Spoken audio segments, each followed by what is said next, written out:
one is some information about different months, different student memberships, and different utilities costs.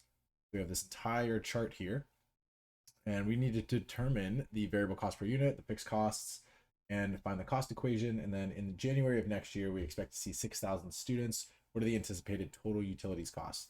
So the key here is it's kind of the same information, or like it's kind of the same questions that might be asked if a question is telling us that we're using the high-low method.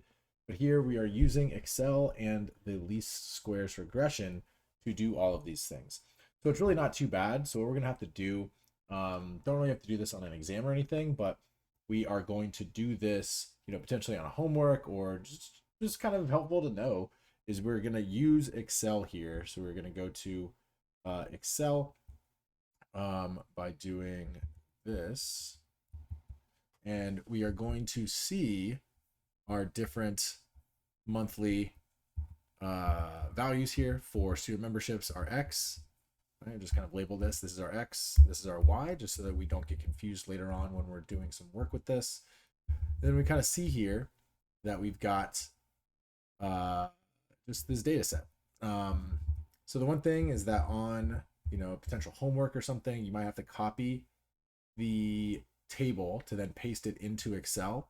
Or you could just like type out all the numbers, but that's a little bit annoying. So you can copy the table, and then when you paste, you're going to go to paste special, and then you're just going to paste the text. So that's what I would highlight there.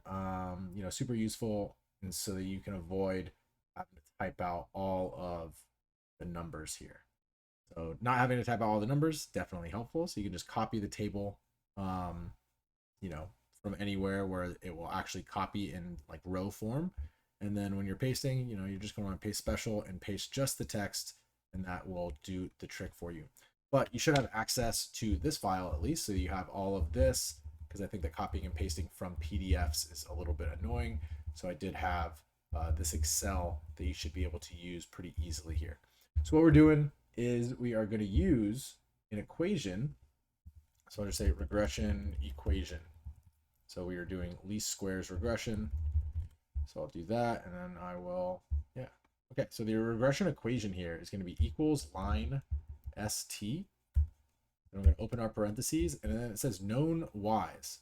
So our known Y's, we've labeled our Y's. We know which kind of column is our Y's. It could flip it on us, but our Y's are going to be our total costs. We're just going to we're going to highlight that entire cell column there from D4 to D15.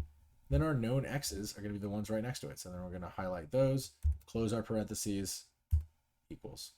And there we go. There we have our X and our Y. Our X and our Y. So it says determine the variable cost per unit. Well, that's this 3.58. So variable cost per unit, we'll label that, is 3.58. Our fixed costs are the 6512, rounded to the nearest dollar. So, you could just say, oh, okay, it's this number, and then there is like a way to round in Excel. But for right now, we're just going to type out those numbers. It's not really too crazy. We're not doing too many different calculations. It says find the cost equation. So the cost equation is going to be total costs equal, and be careful like what the order is. That relates X with the total utility cost Y, but total cost there is our Y is going to be equal to 3.58 X plus 6512. Okay, not really too bad. We've got that total cost equation. Our Y equals 3.5X plus 6512, but just be careful there. Sometimes they want the 6512 first and then the 3.58 next. So just kind of look at where that volume is. And then the last question says, if January of next year is expected to see 6,000 students, what are the anticipated total utilities costs? So we're going to use these rounded numbers. We're not going to use kind of the exact numbers that our equation or that our least squares regression talked about, but we are going to just plug in the 3.58 and the 6512. So how we would do that is say equals 3.58 multiplied by 6,000 plus 6,512. So simple as that. So we got 27,992. That would be the anticipated costs at an activity level of 6,000 students.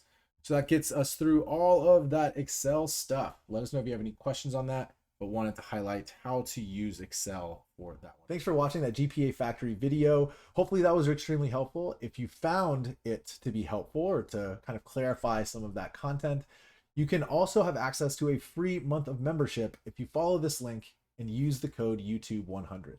Now with the GPA Factory membership, you'll have access to weekly review sessions that are 1 to 2 hours posted every single week that come with practice questions to help you along with your studies and have video solutions to those. In addition, it'll include an exam review as we get closer to the exam that'll have even more practice questions and video solutions to those given out as well. You also have 24/7 access to our question wall if you get stuck while you're studying, and you get discounts on private tutoring. So if all of that sounds great, again, go to this link and use the code YouTube100 to learn from one of the best to ever teach this course. That's me. So try it out, see if you like it, and yeah, we'll see you around. Thanks.